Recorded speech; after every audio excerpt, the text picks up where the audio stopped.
That's true. They sleep now. Yeah, so you have a quiet time. Okay, welcome everybody. Welcome to another hour of English classes here on Verbling.com. In this hour, we're going to be having a reading class. And so if you have a reservation for this class, you can go ahead and use it now. When you make a reservation on Verbling, you get to use the reservation in the first 2 minutes of the class. So you can reserve it ahead of time so you know you will have a spot.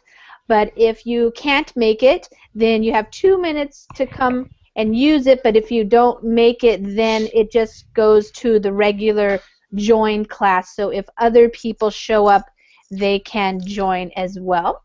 So we can have 9 people here in the classroom in the Google Plus Hangouts.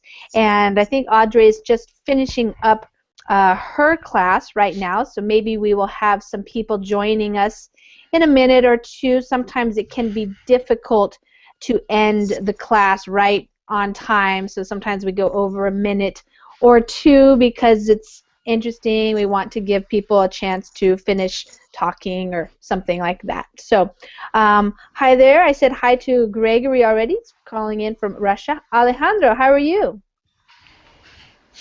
Hi Lisa, I'm Hi. fine. Alejandro, How where are are you? you? I'm doing good. Where are you calling from? Well, I am from Peru. I am Hmm. living now in Peru too, Nice. Where in Peru do you live? in Lima, in the Oh, capital. Yeah, okay. Nice. Well, welcome. Awesome. thank you. And Juan, how are you? Hi, Hi, Juan. hi, good. How are you? Good. Welcome to class. Thank you. And Juan, where do you live? I live in New York City. Wow, cool.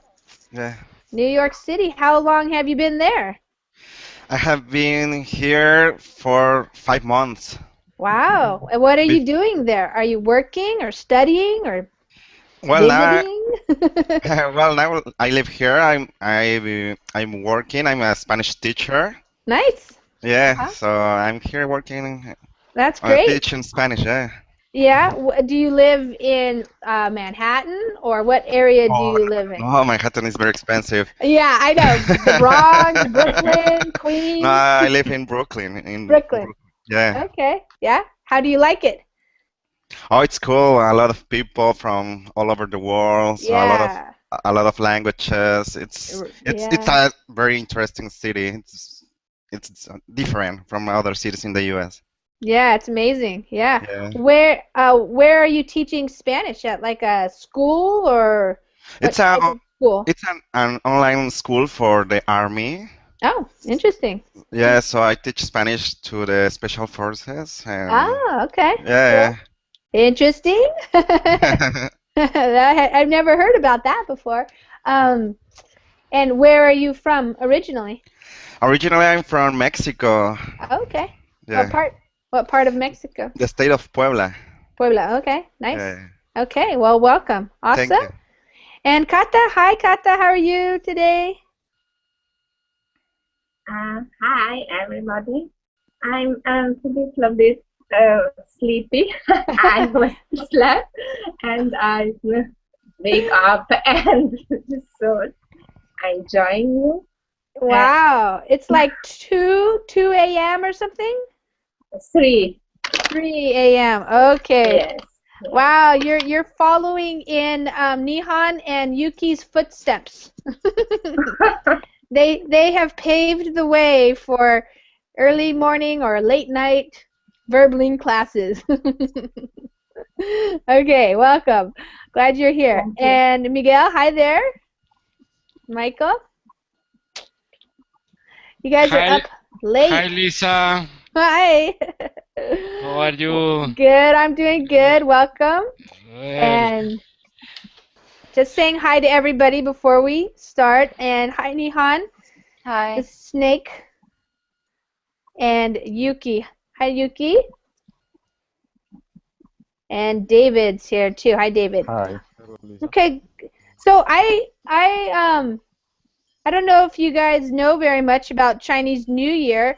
It's something here in the United States that I can't say everybody knows about it, but every year there's something in the news about it and something on the TV about it, especially if you live in places like New York City or San Francisco or Los Angeles or a big city in the U.S. where we have a lot of Chinese people living. So New York City, maybe, Juan, maybe you've been to Chinatown in New York City. It's very large.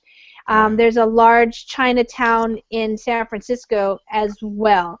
So in Chinatown, there's lots of course, Chinese restaurants, but also Chinese supermarkets, grocery stores, all kinds of shops, and they're speaking Chinese. So also in Vancouver, which is just north of where I live, Vancouver, Canada, they have a large Chinese population as well. So Chinese New Year is what we in the United States usually hear about and learn a little bit about. And of course, in the United States, Chinese restaurants are very popular. So oftentimes when you go to a Chinese food restaurant, the mat that you have, like you have your plate and your forks and everything, but you have a little piece of paper, like we call it a placemat. Usually that has some information about Chinese New Year and the zodiac calendar, and so it's something fun to just read while you're at the Chinese food restaurant, and sometimes you can talk about it. People compare when they were born, what sign they are, that kind of stuff. So it is something that here in the United States, groups of people celebrate, neighborhoods, and my sister-in-law, so my brother's wife, she is Chinese American. Both of her parents are from China, but she was born here and raised in San Francisco. So my nephew, their son, is half Chinese, so they celebrate the Chinese New Year for him and with their family. And so I know a little bit about that.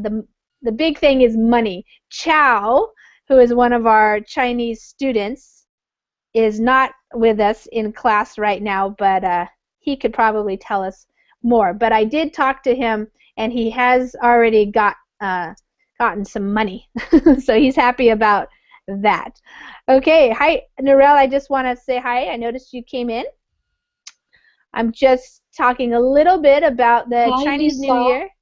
Now, Narelle, in Washington, D.C., is there a Chinatown? Yeah. Mm-hmm. Yes, Have you been there? Yes, and also I've been to the one in New York City. Okay. Mm-hmm.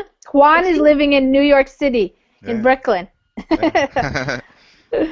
So yeah. So yeah. So I'm wondering, before we start reading, I guess somebody tell me if whether or not in your country where you live, so Nihan in Turkey or Yuki in Russia, is there anything going on for Chinese New Year? Like, is there a population of Chinese people so you guys learn a little bit about this, or is it not anything that you hear about, really? Here, nothing I hear about celebration among Chinese people living in Moscow. But I heard that in Japan, there is there is a big Chinese towns in Yokohama and in Kobe. There is big celebration in Chinese New Year, also in Japan. So, yes. Yeah. Yeah. Also, I put on my Facebook pages today, like, Happy Chinese New Year, and one of my other students from another Asian country, I think Vietnam, he put a sad face because he wanted me to know that it's not just Chinese New Year, it's lunar. It's like the Lunar New Year, and so it's Japan and Vietnam and Thailand and other Asian countries are also celebrating. They have their own celebrations for the Lunar New Year. So I explained that I mostly know about Chinese New Year, and that's what we hear about the most in the United States, just because we have large populations of Chinese people. We have populations of other Asian groups too, certainly Japanese, Korean, Vietnamese, Thai, but the Chinese seem to be the ones who celebrate in a big way with parades and special foods and special things. So No, sorry, Japanese doesn't celebrate Lunar New Year at all. Yeah. Almost at Yeah, only I Chinese. don't know. He told me, and then I looked it up, and some do, and I guess some don't. So the Lunar New Year, it just depends on which calendar you're following. But I guess in Japan they don't follow that. Yes. Okay. Yeah.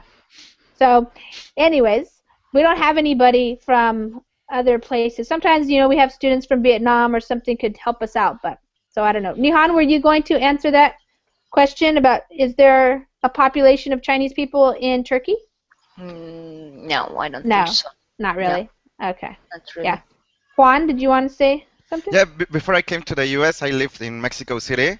Yeah. And there is a Chinese population, and they celebrate with a big party, a big parade in the city.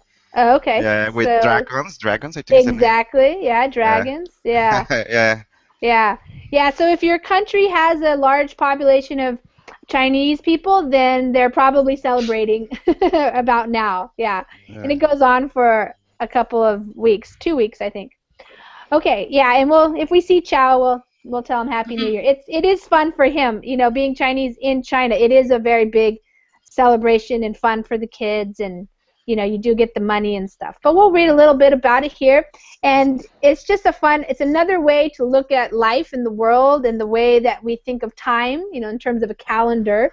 So, and of course, because the Chinese represent such a huge population of the world, it's also interesting to find out what they're doing around this time of year. Okay, so Chinese New Year 2014, 8 things you probably didn't know about the Year of the Horse.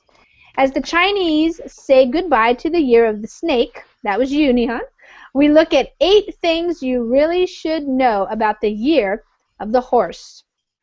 Okay, Yuki, why don't you just start us off reading the title and the subtitle there. We'll all take turns reading, so everybody will get some stuff to read. Chinese New Year 2014. 8 things you probably didn't know about the year of the horse. As the Chinese say goodbye to the year of the snake, we look at 8 things you really should know about the year of the horse. Okay, so let me just remind everybody, because some people are new, how I do the reading class. So what I do is I read, usually like a paragraph or a couple sentences or something. It's big, so it looks big. It's just a big font, a big size font. That just makes sure everybody gets a little bit to read at least. And so I read out loud, and when I'm reading out loud, that's a chance for you to listen and to see if you understand what I'm saying, but also to look at the words if you want to make sure you learn how I'm pronouncing those words, so that when it's your turn to read, you can pronounce those words correctly and or work on it at least. Sometimes they're hard. And another thing that I've been pointing out lately is in the reading class, I don't usually do grammar classes per se, like where we say we're going to study the past tense or something like that. I like to do that instead just by reading. So, but it takes awareness. And so if you're not reading for that, you might not be thinking about it. But if you're interested in grammar, you can pay attention to the way the grammar is being used in the article, the tenses of the verbs, the adjectives, the plurals, you know, all those things that make up the grammar of the language and how we put things together. And also if you're interested in writing, paying attention to how the writer, the author, puts things. So I was thinking of this. She could have, or I don't know if it's a guy or a girl. I think it was a guy. Chinese New Year, 8 things you could. She could have just put it without, or he could have put it without the parentheses, those marks there. But the purpose of doing that is to kind of like as an aside, you know, like 8 things you probably didn't know. So it's just it's a style thing. So that's one of the things you can learn if you're interested in the writing, is to look at different people's styles of writing, their punctuation, all that type of stuff. So I just wanted to point that out. And then I usually go and I go over vocabulary. Usually I highlight it, or sometimes I'll bold it later when I'm going through again. And I'm just choosing words or phrases, sometimes phrasal verbs, idiomatic expressions that I want to explain. Maybe you know them already, maybe you don't. Everybody is at a different level. So I think you guys probably understand everything that's going on here.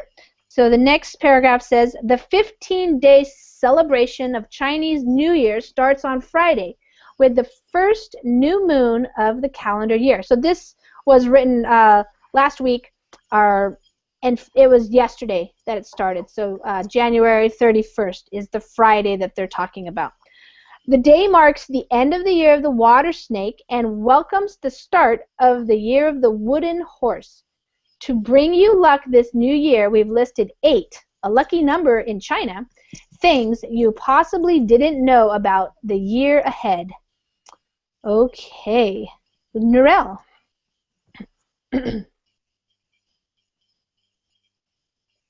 Oh, and let me just, Nihan put the reminder in. Usually, for the Verbling classes, the best thing to do is to mute your microphone just to cut down on the noise. Sometimes if you don't notice it, we sometimes hear little rustling sounds or pops or clicks or background noise or something like that. And for some people, it's very disturbing. So it's best if you just mute your microphone, and then when it's your turn to read out loud, or if you want to ask a question or something, go ahead and unmute your microphone, and then that way it stays quiet and everybody can hear. You just have to remember to unmute, which can be hard to remember sometimes. But if we don't hear you, we'll tell you to unmute. So, okay, Narelle. Okay. The 15-day celebration of Chinese New Year starts on Friday with the first new moon of the calendar year. The day marks the end of the year of the water snake and welcomes the start of the year of the wooden horse. To bring you luck this new year, we have listed 8, a lucky number in China, things you possibly didn't know about the year ahead. Mm-hmm. Good.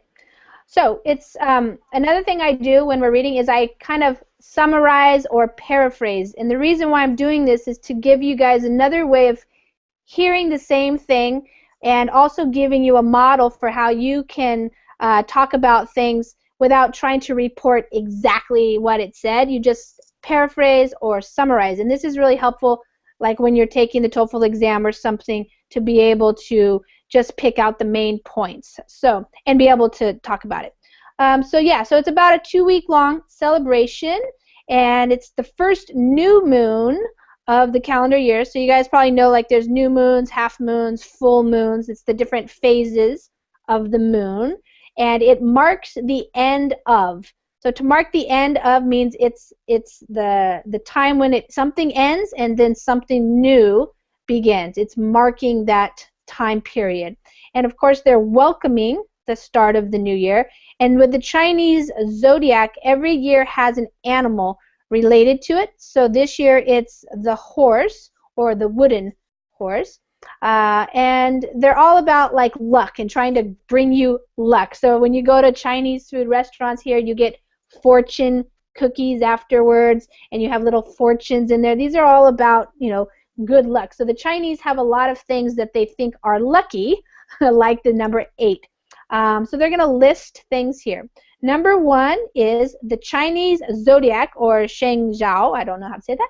Sheng Zhao is a calendar system originating in the Han Dynasty, 206 to 220 BC, which names each of the years in its 12-year cycle after an animal.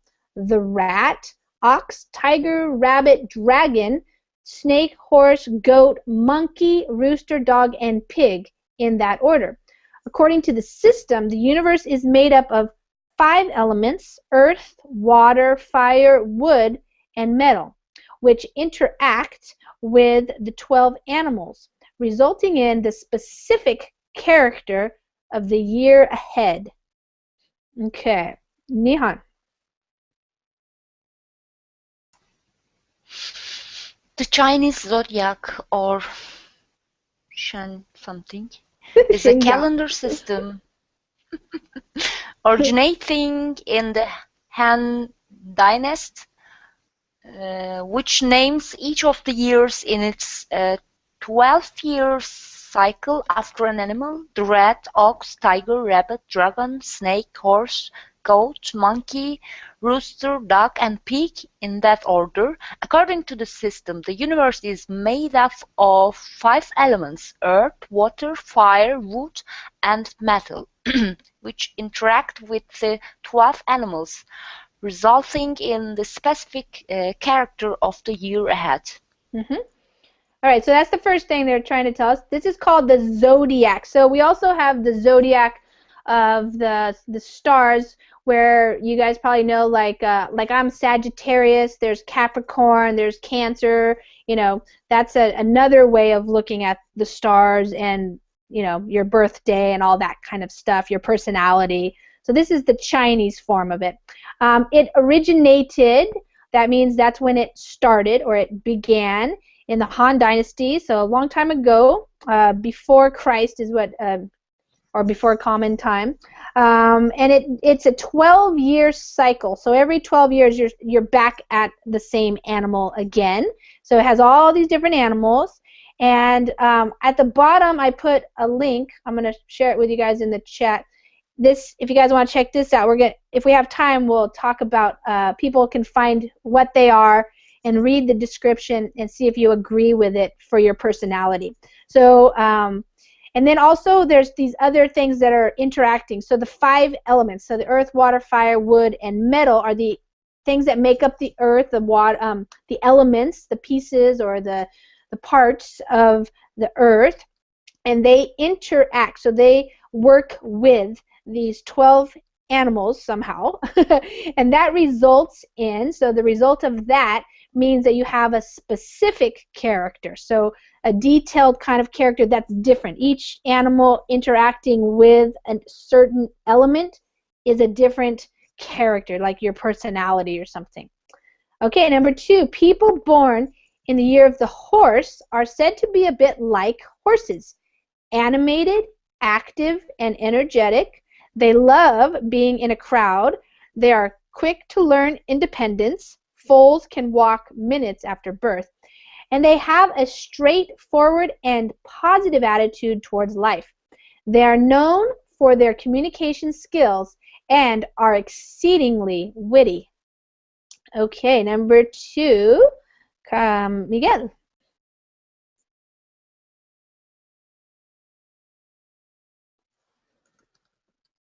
Okay, sorry. One moment.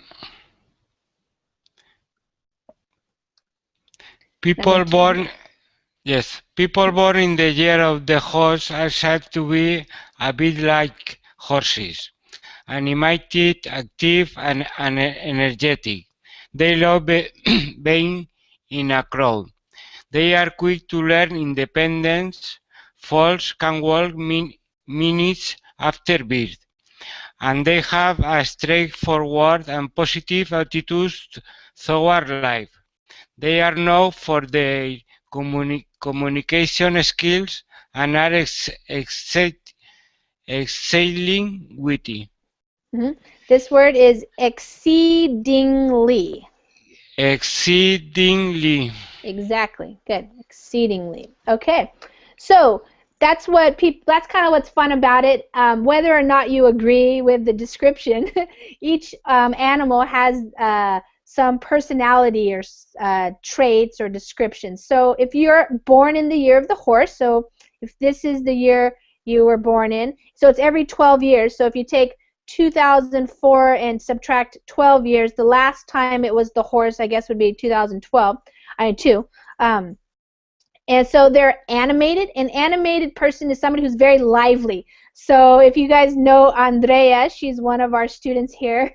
She's pretty fun, and she's very animated. She likes to talk, and you can imagine, though we don't see her, she's probably smiling and using her hands, and pretty active person, energetic, has a lot of energy, and a person loves being in a crowd. So a group of people, like we have the term extroverted also is a term that describes people that like to be with a group of people versus, some people don't like big crowds. Also quick to learn independence.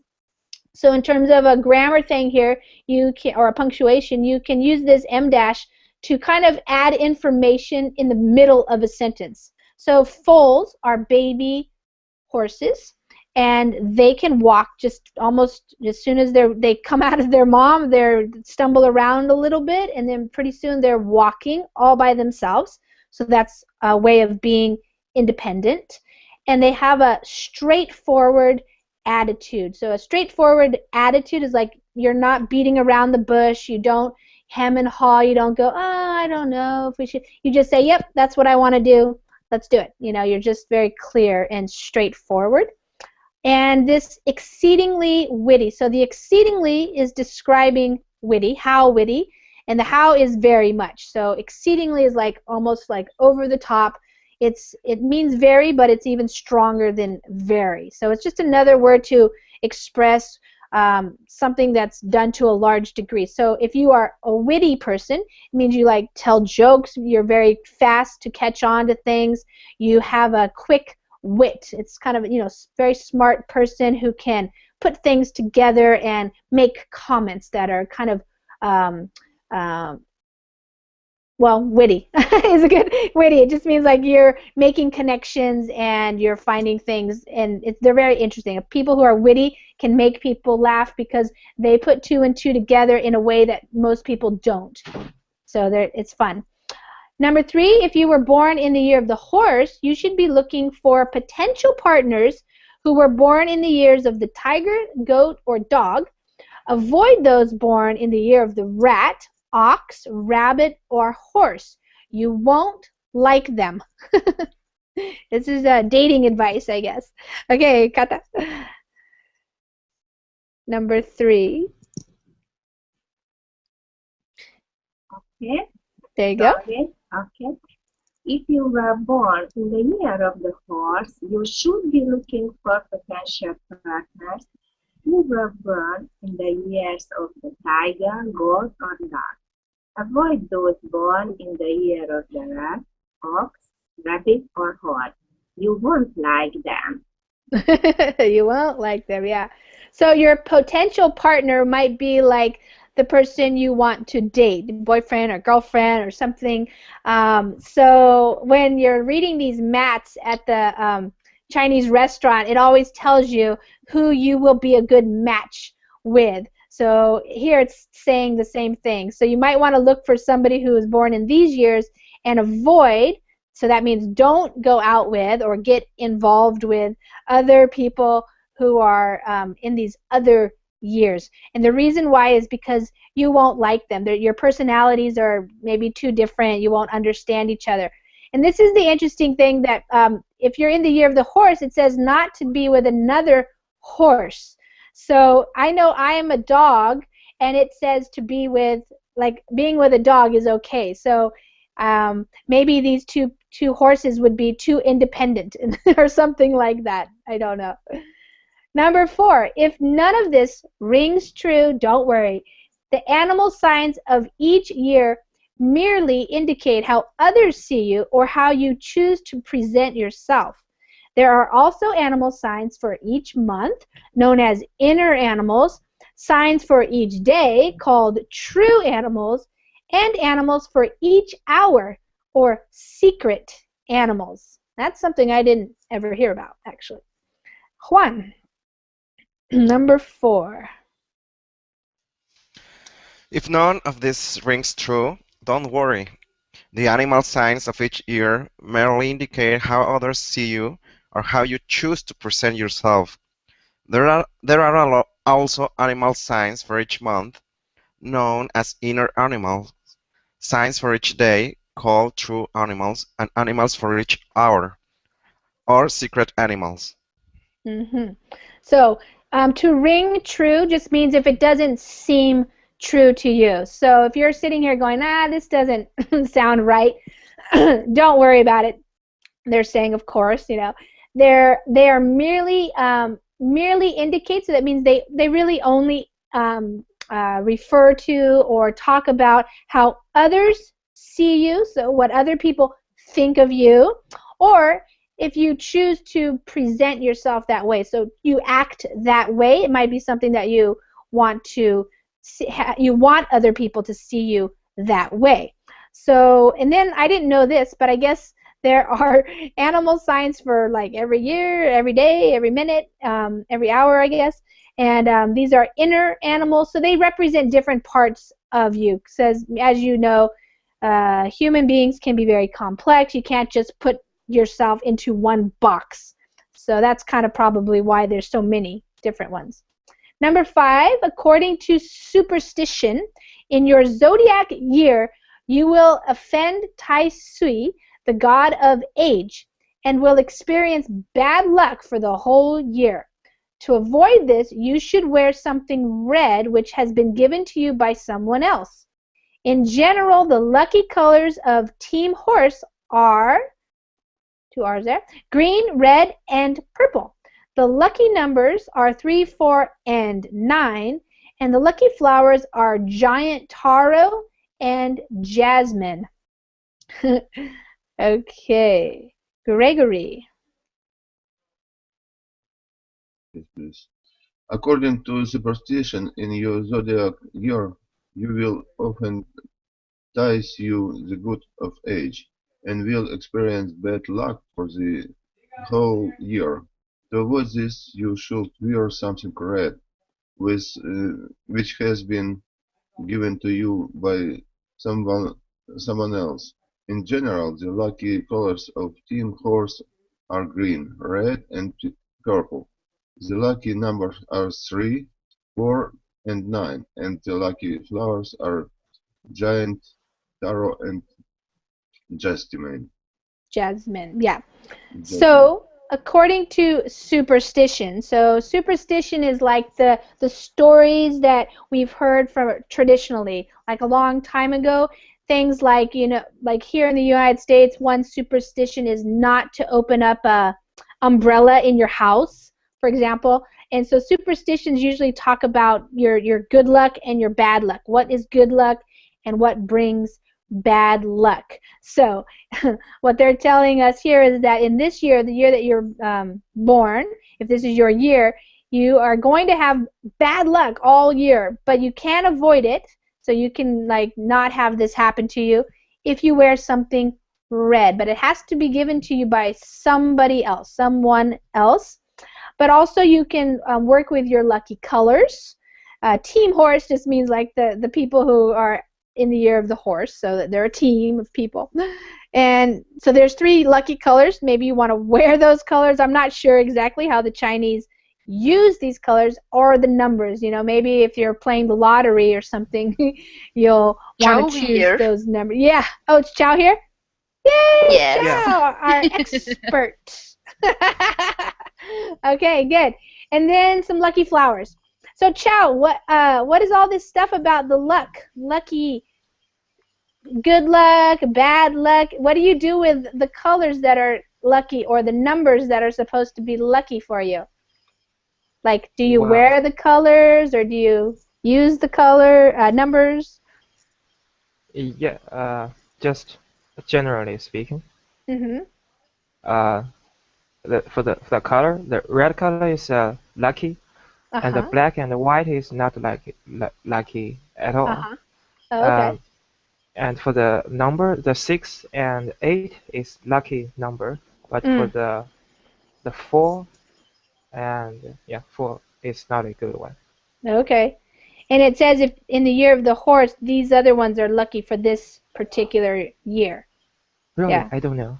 Yeah, okay. And then there's these flowers, which these are just different kinds of taro. We have taro root that's popular in Hawaii, and they make things out of taro. Lisa, And yeah, Nero? yeah, please, I have a question. Sure. Are those numbers, yes, please, are those numbers changed from year to year, or they are stable? That's what I think. Yeah, so like next year it will be different numbers that are lucky for that year. And how they know? How they know that those things are? I don't know. Somebody made it up a long time ago. Ciao. Yeah, I don't. I even didn't know. For every year we have different lucky number, lucky flower. Yeah. Maybe Who say that? Is the media say that, or no, someone? no. This is maybe they are just no. Remember right here maybe it they are said just mistranslated. Oh. it originated a long time ago, and so I think aren't there people, Chow, like here we have like astrologers, for example. We call them astrologers, and they have learned how to read the stars. And so they study this and they believe it, and so they create people's like birth based on their birth time. They create a whole like summary of like who they are, what they'll experience in their life. Lots of different cultures have that, Narelle. It's like studying the stars and studying people's personalities. And here we call it astrology, and it's based on the stars and the position of the stars, and more on our, like, I guess the Western zodiac maybe, which you've heard of, like right now I think it just changed, but like my son was born in January, so he was a Capricorn, and then there's other ones. You know what I'm saying, like Cancer, Leo, those ones. So this is similar, but it's a Chinese version, so they have a different way of talking about it. Is that right, Chow? Yeah. Thank you.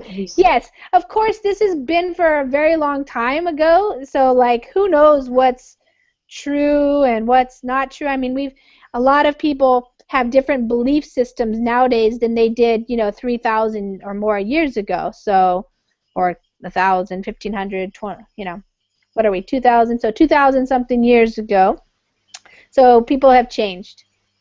All right, number 6, Raymond Lowe, a feng shui and destiny consultant, says the year of the horse is a year in which people are likely to stand firm on their principles, making negotiation difficult.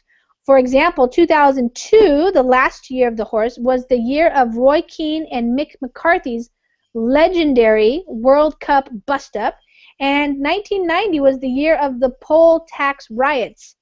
German reunification also happened in 1990, but we'll ignore that. Okay. All right, so you jumped in there, Chow. Why don't you read that one? And then Alejandro will be next. Raymond Lowe, a feng shui and destiny consultant, says the year of the horse is a year in which people are likely to stand firm on their principles, making negotiation difficult. For example, 2002, the last year of the horse, was the year of Roy Keane, yeah. King and Mickey McCarthy's legendary World Cup bust-up.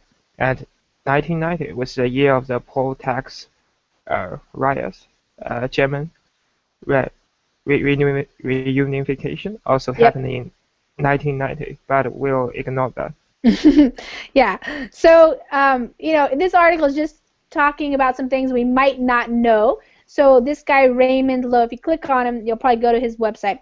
He's a feng shui and destiny consultant. So here in the United States, some people who live in a house, for example, or apartment, they consult with people like this guy, Raymond, for feng shui. And the way it's practiced here, it means like the placement of things in your house. So they might say, you should have your bedroom in this room, and they have reasons for it, like where the north, south, east, west, where the sun comes up, that kind of stuff.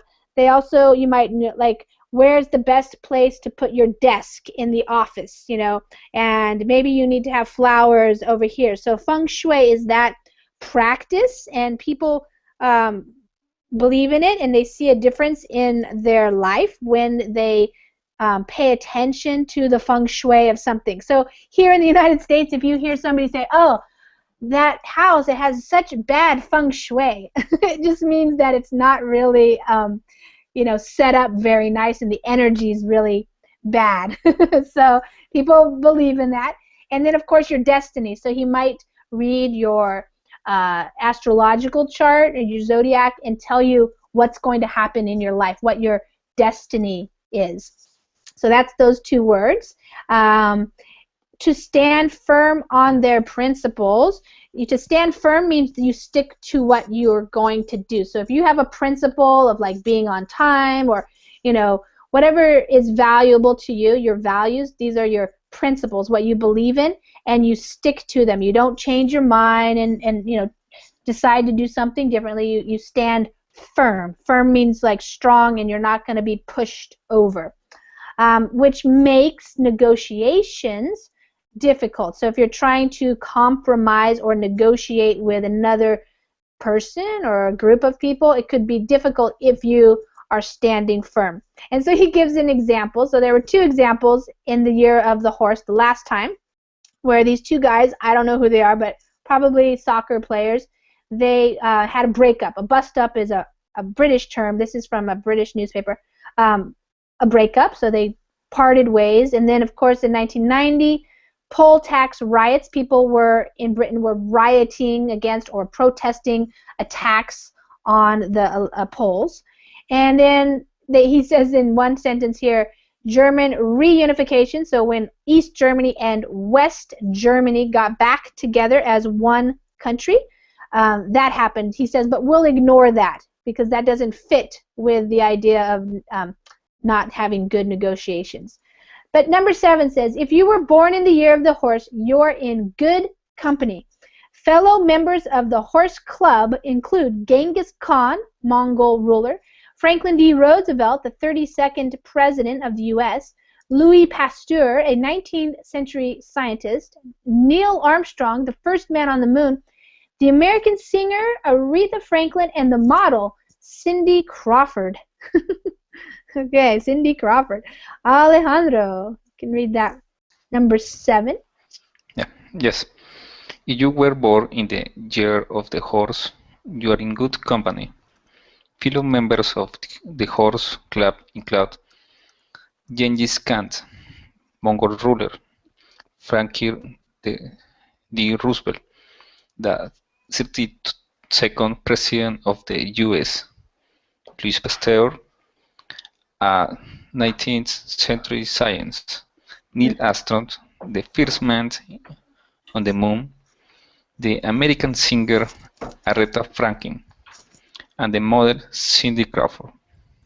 Okay.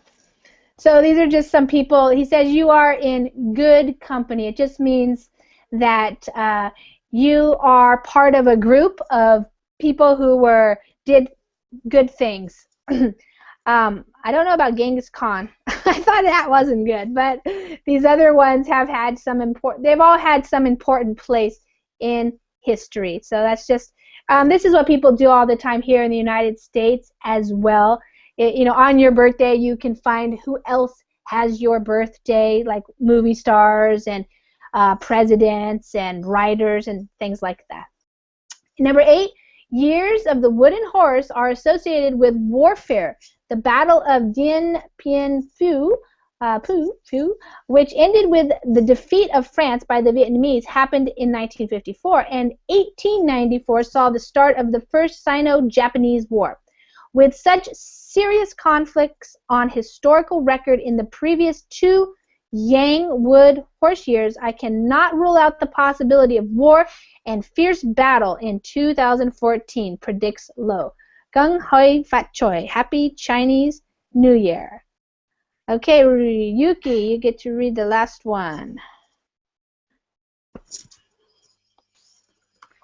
Okay.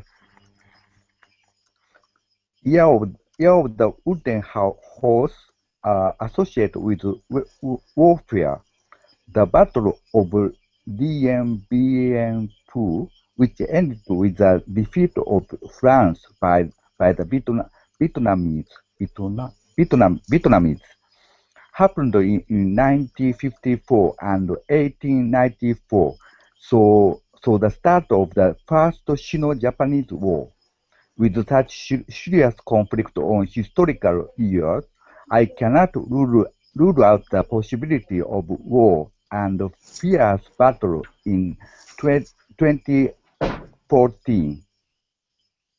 Predicts Law. Kang Hei Fai Cho. Happy Chinese New Year. Yeah. Okay, so the year of the wooden horse are associated with, so it means this sometimes happens. You know, if you associate something with something or somebody, it means there's a relationship there. These two things work together. So unfortunately, this is warfare for this year. Warfare is war, basically, the act of being in war. And he gives examples of two different wars. This one where the French were defeated, that means the Vietnamese won. If you are defeated, it means you got beat.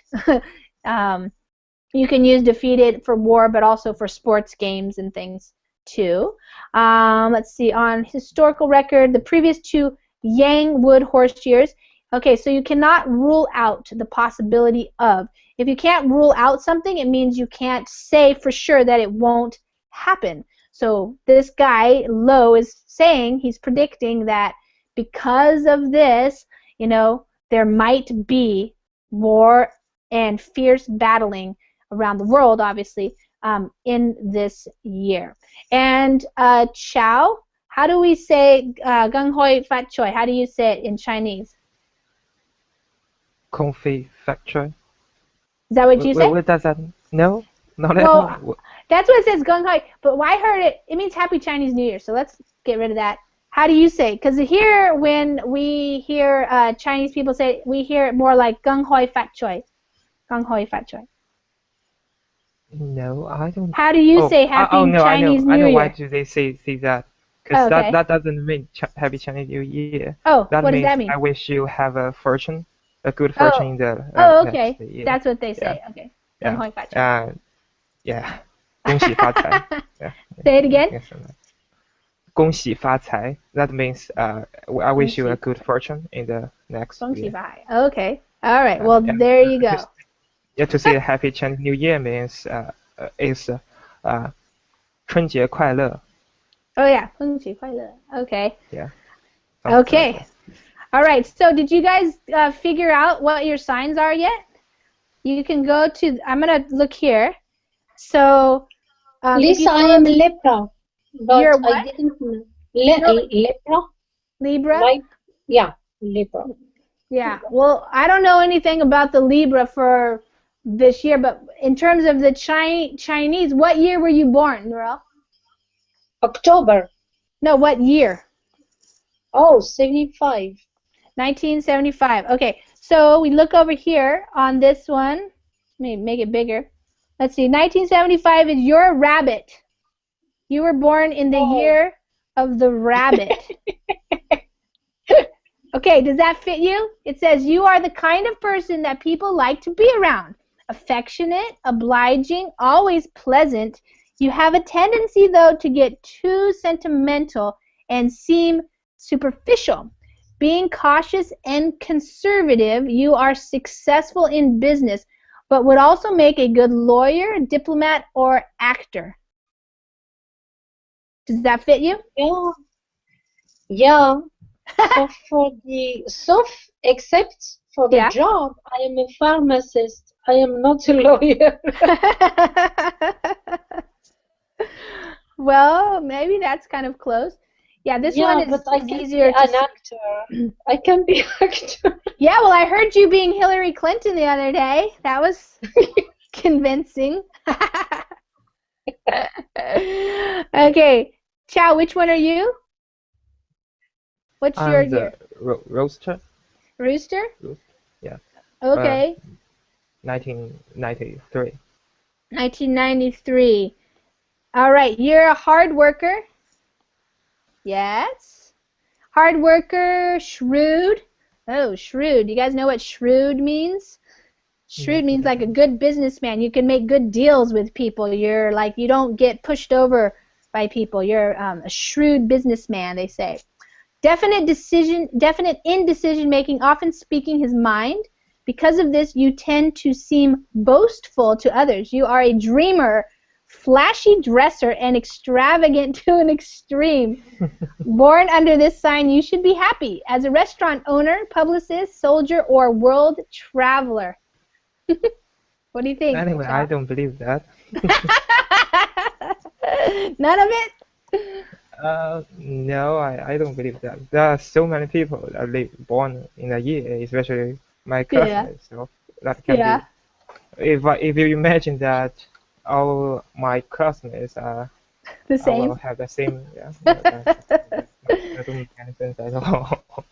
Yeah. So Nihan, Snake. You're a snake. Okay, hold on. Rich in wisdom. Yes. Yes. Yes. You agree with that? And charm. Oh yes, yes. You are romantic and deep thinking. Oh, see, this is all good right so far. And your intuition guides you strongly. Yes or no? Yes. Yeah. Okay. Avoid procrastination and your stingy attitude stingy attitude towards money. Do you have a stingy attitude towards money? Do you know what that means? Like you don't like to spend money. Oh, I like to spend money. Okay. You're not stingy. All right. Me. Yeah. Okay. You keep your sense of humor about life. The snake would be most content as a teacher, philosopher, writer, psychiatrist, and fortune teller. Ah, those fit. Totally true, yeah. Only the stingy part. I like to spend money. But the others one, yes, great. But it's funny because you are an accountant. So like as an accountant, maybe you might make sure that like your company doesn't spend money that they don't have or something like that. Maybe. But I would like to be a philosopher, writer, psychiatrist, also fortune teller. That would be fun. Tell people's fortune. Yes. Okay, who else wants to tell us? We can read yours. It's just that it's hard to read. Yuki, what's your year? What are you? Do you know? This one is easier to. I'm same. I am my zodiac sign in Chinese astrology is snake. You're the same, huh? Yes, same. And my horoscope is Scorpio. My wife often say that it is awful combination. That's why your character is nasty. That's what your wife tells you? Yes, that's what my wife often say. And what do you tell her when she says that? My nature is nasty. Do you agree? I don't agree. No, I don't think so. I think that it fits you because you're romantic. Don't you guys think Yuki's romantic? Based on what he's told us? Yes. I don't think so. Very romantic. And I think you're deep thinking. I think you think about a lot of things. And didn't you study philosopher? And you are a teacher. Yeah. Yeah, it's true. I don't know. What about money? I like procrastination. You do? Yes, I don't avoid procrastination. What about money? I can't decide soon. What's your attitude towards money? Are you stingy? Like, do you say, "Oh no, we don't need to buy that"? I am kind of stingy. Stingy, kind of stingy with your money. Yes. Does your wife like that or not like that? My life like my such a being stingy. Such a thing. Yes. Narelle, your husband is a horse, so this is his year. Be careful. He might have a bad luck year. You got to give him something red. Really? That's what it said in the article. That's popular. If you this year is your year, Yeah. 12 year rotated. Yeah. You're better to wear some red thing, red pens, red.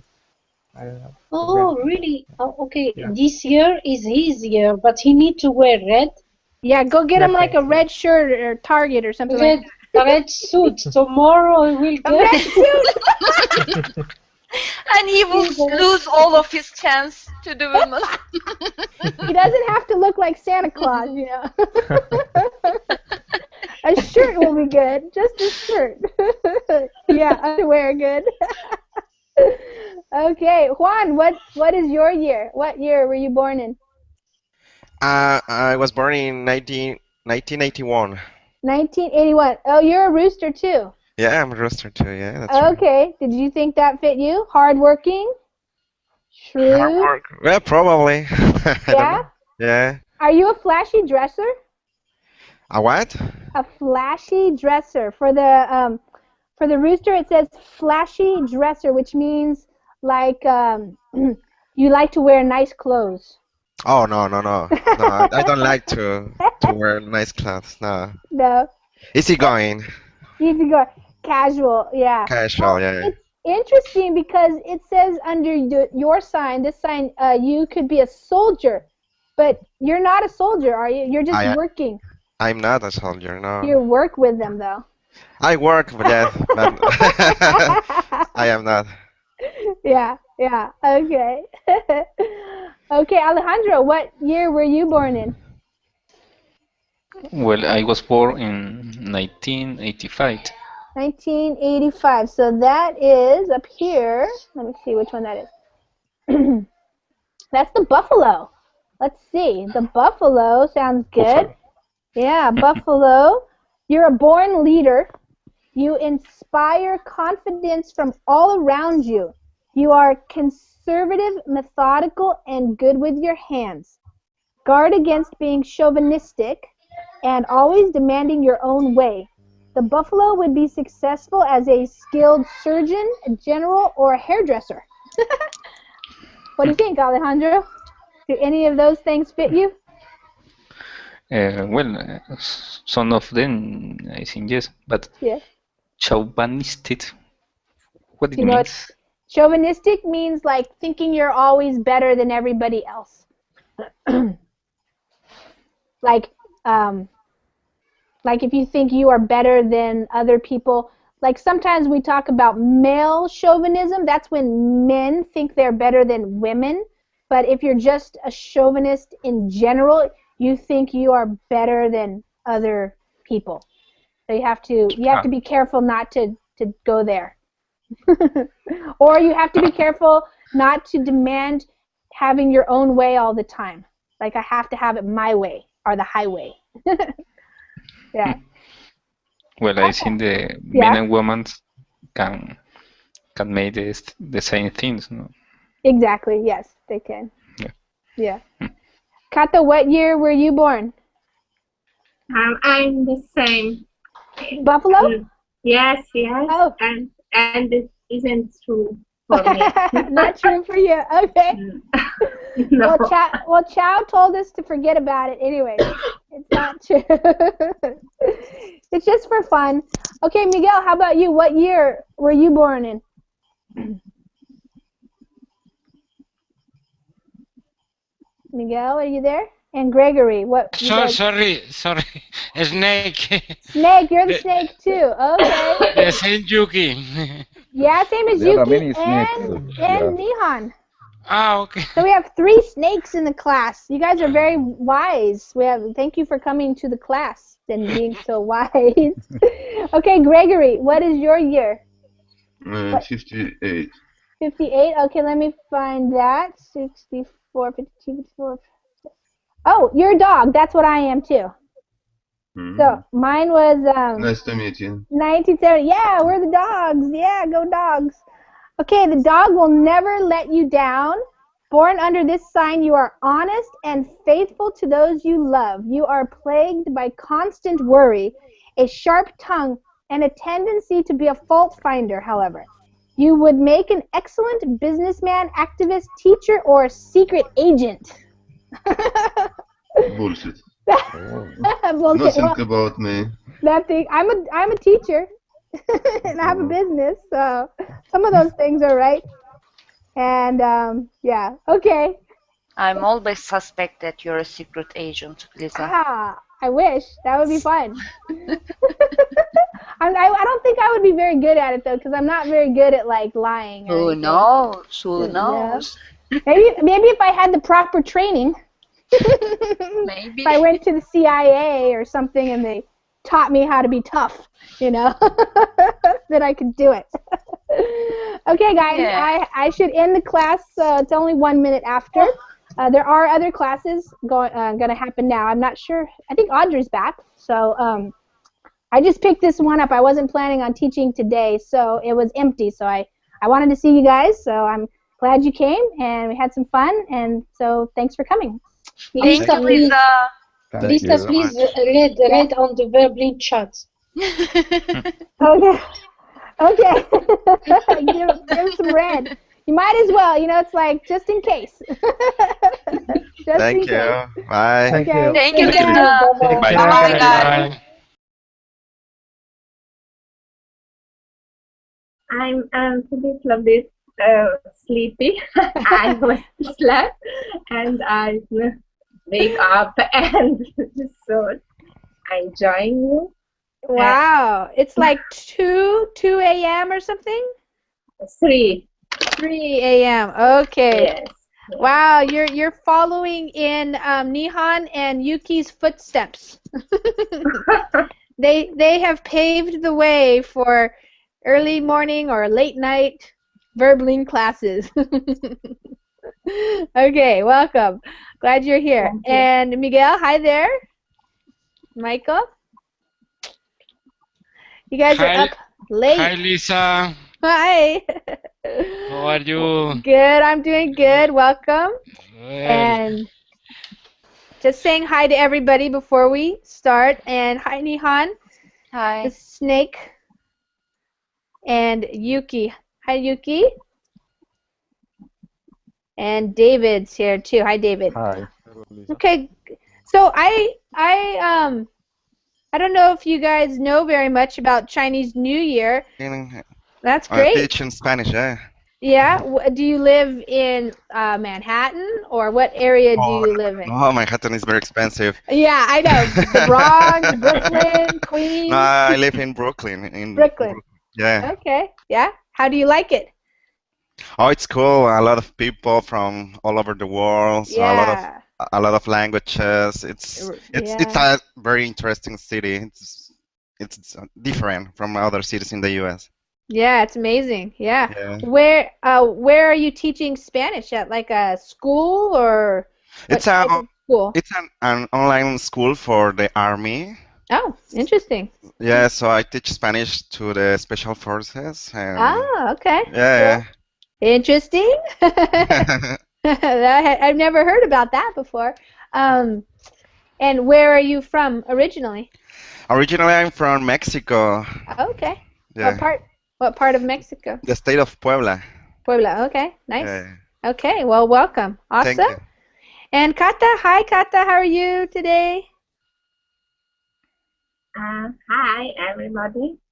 It's something here in the United States that I can't say everybody knows about it, but every year there's something in the news about it and something on the TV about it, especially if you live in places like New York City or San Francisco or Los Angeles or a big city in the U.S. where we have a lot of Chinese people living.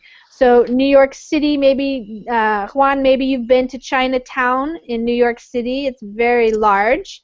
There's a large Chinatown in San Francisco as well. So in Chinatown, there's lots of course, Chinese restaurants, but also Chinese supermarkets, grocery stores, all kinds of shops, and they're speaking Chinese. So also in Vancouver, which is just north of where I live, Vancouver, Canada, they have a large Chinese population as well. So Chinese New Year is what we in the United States usually hear about. That's true. They sleep now. Yeah, so you have a quiet time. Okay, welcome everybody. Welcome to another hour of English classes here on Verbling.com. In this hour, we're going to be having a reading class. And so if you have a reservation for this class, you can go ahead and use it now. When you make a reservation on Verbling, you get to use the reservation in the first 2 minutes of the class. So you can reserve it ahead of time so you know you will have a spot. But if you can't make it, then you have 2 minutes to come and use it. But if you don't make it, then it just goes to the regular join class. So if other people show up, they can join as well. So we can have 9 people here in the classroom in the Google Plus Hangouts. And I think Audrey is just finishing up her class right now, so maybe we will have some people joining us in a minute or two. Sometimes it can be difficult to end the class right on time, so sometimes we go over a minute or two because it's interesting. We want to give people a chance to finish talking or something like that. So hi there. I said hi to Gregory already. He's calling in from Russia. Alejandro, how are you? Hi, Lisa. Hi. I'm fine. Alejandro, where are you? I'm doing good. Where are you calling from? Well, I am from Peru. I am living now in Peru too. Nice. Where in Peru do you live? In Lima, in the capital. Okay, yeah. Nice. Well, welcome. Awesome. And Juan, how are you? Hi, Juan. Hi. Good. How are you? Good. Welcome to class. Thank you. And Juan, where do you live? I live in New York City. Wow, cool. Yeah. New York City. How long have you been there? I have been here for 5 months. Wow. And what are you doing there? Are you working or studying or visiting? Well, now I live here. I'm working. I'm a Spanish teacher. Nice. Yeah, so I'm here working.